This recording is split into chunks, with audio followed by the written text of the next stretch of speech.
You all know that Outer Mongolia in the Qing dynasty is today's Mongolia, but many people don't know. Outer Mongolia in the Qing dynasty, an area of up to 1.80 million square kilometers, but today's Mongolia, the area is only 1.56 million square kilometers. That is to say, there is nearly 300,000 square kilometers of land disappeared. This land was not ceded by war. It was not robbed by neighboring countries, but it was quietly wiped away by a big hand. So what exactly happened in Outer Mongolia? Because the predecessor of the Qing dynasty was destroyed by Mongolia today, so they are well aware of the strategic value of the Mongolian plateau. So before entering the customs to replace the Ming dynasty, it strengthened the rule of the Mongolian plateau. The first to be lured by the Qing dynasty was Naifan Mongolia. It's in what's now Inner Mongolia. In the Qing dynasty, it gradually replaced the Ming dynasty. And after entering the Central Plains, the captured Inner Mongolia, other areas outside the north, it's called Evrasian Mongolia, abbreviation Outer Mongolia. Outer Mongolia is located in the north, almost all in the northern periphery of the Qing dynasty's northern territory. So the jurisdiction is very large. From the Altai Mountains in the west, all the way east to the Hulenbur grassland. The north even includes the Mongolian region of Buryatia near Lake Baikal. The total area of this land is about 1.80 million square kilometers. It's a circle bigger than Xinjiang now.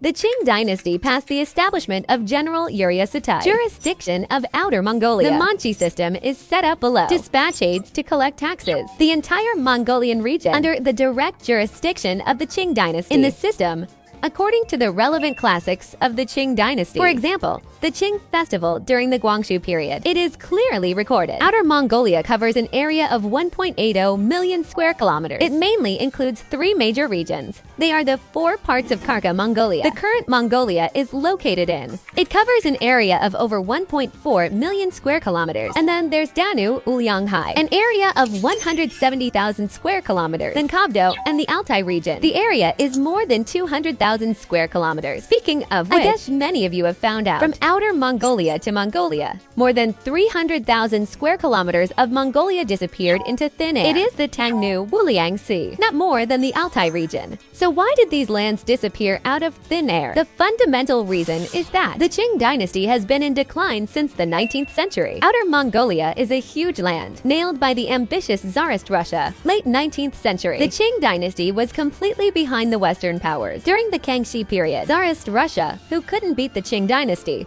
made a comeback, using the changes in the terrain to continuously penetrate into Outer Mongolia. Outer Mongolia compared to Inner Mongolia. Never satisfied with being ruled by the Qing dynasty, to support the independence of Outer Mongolia, strengthened the penetration of Outer Mongolia. Although Outer Mongolia, ultimately, with the support of Tsarist Russia and later the Soviet Union, successful independence. In the process, sand geese and later the Soviet Union boil frogs in warm water. It has eaten a lot of land in Outer Mongolia. Outer Mongolia was the largest land in Russia. It's Danu Ulyanghai. The Dana-Lianghai Sea is located in the northwest of Outer Mongolia. The main body is the current Republic of Tuva. Tangnu-Lianghai is not only large in area, reached 170,000 square kilometers. The topography is also very fertile due to its location on the upper reaches of the Yenisei River. Abundant water, dense forests, known as the Grassland Water Tower. In 1914, Russia used the pretext of protecting its citizens, forcibly sent troops to occupy this place. By 1921, Soviet knowledge established the Republic of Donatuwa. In fact, became its own protectorate. At that time, Outer Mongolia still needed Soviet support. Coupled with the weak national strength, I can only watch this land be rode away. In 1944, the Soviet Union simply incorporated it directly into its territory, into what is now the Russian Republic of Tuva, except for Dana-Lianghai, the east and west wings of Outer Mongolia. It was also used by the Soviet Union to fine-tune borders and other means. It's eating up a lot of land. For example, Dongi, Outer Mongolia. The territory extends all the way to near Hulenbur, but the Soviets crossed borders. He took the opportunity to eat a lot of land. In particular, the Soviet Union won the Battle of Normum in 1939 after defeating Japan, and took the opportunity to occupy a lot of land. However, some land was still in the hands of the Soviet Union. The west and south of Outer Mongolia, the situation is more complicated. For example, in 1864, during the Qing dynasty Copperlight, Tsarist Russia divided Northwest Border Treaty period through Sino-Russian Journal. 70,000 square kilometers of Altai region. This part of the land is now in Russia, in the hands of Kazakhstan. Overall, after Russia's failed expansion into Europe, expansion eastward, after taking Siberia, after the Far East start expanding their territory southward. Now we're in the 18th century.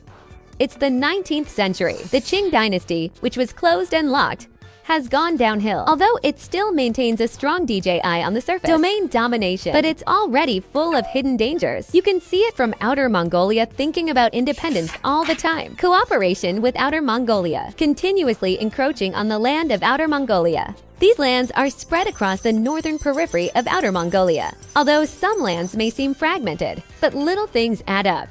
Ultimately, more than 300,000 square kilometers of land were lost. The outbreak of World War II. Finally, to maintain Mongolian land at 1.56 million square kilometers. Late World War II. The United States and the Soviet Union sent troops to attack Japan in exchange for the Soviet Union, forced the government of the Republic of China. The government acknowledges the independence of Outer Mongolia, although the new AI revolution broke out. Independence has been declared, but whether it is the Beiyang government or the Republic of China government, until the outbreak of World War II that gave Outer Mongolia a chance to become independent, agreed to the Soviet request with the intervention of the United States and Britain. In 1946, the government of the Republic of China recognized the independence of Outer Mongolia. However, although Outer Mongolia succeeded in gaining independence, the Soviet Union did not return lands such as the Wulinghai Sea to Mongolia, but firmly in their own hands. So far, the area of Mongolia has increased from 1.80 million square kilometers at its peak. The freeze frame is now 1.56 million square kilometers, although still the second largest landlocked country in the world. But I did lose a lot of weight compared to my ancestors.